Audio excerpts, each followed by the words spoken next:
Sasa mashtaka yenyewe ni haya hapa. Ukisoma sasa ule mstari wa 11 imeandikwa.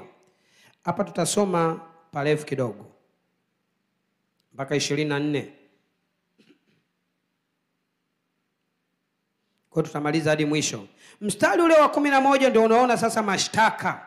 Anasema hii ndiyo nakili ya waraka waliompelekea mfalme Artashasta, watumishi wako, watu walio ng'ambo ya mto. Haya ndio mashtaka sasa wameandika. Wakadhalika ijulikane kwamba mfalme, ya kuwa Wayahudi waliokwenda kutoka kwako wamefika kwetu Yerusalemu, nao wanaujenga ule mji mwasi mbaya. Unaona mashtaka yao, wanaujenga ule mji mwasi mbaya.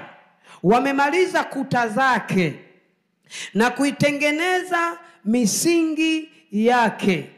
Basi ijulikane kwa mfalme ya kuwa mji huu ukijengwa na kuta zake zikimalizika, hawatatoa kodi wala ada wala ushuru, na mwisho wake wafalme watapata hasara.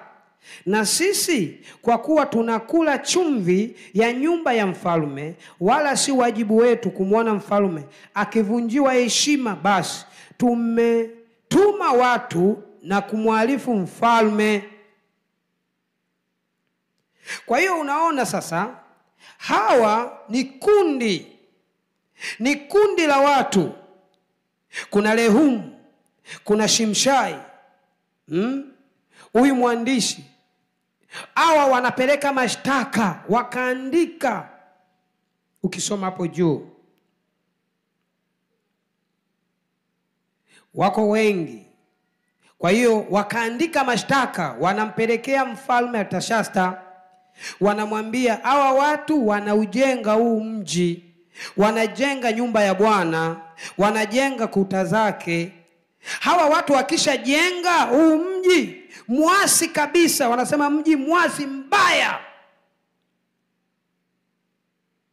Kwa nini? Kwa sababu unaharibu kazi zao. Sasa nyuma ya haya mashtaka, anayeshtaki hapa ni Shetani. Haleluya. Ila wanaonekana watu wameandika mashtaka, ila haya mashtaka anayeshtaki ni Shetani.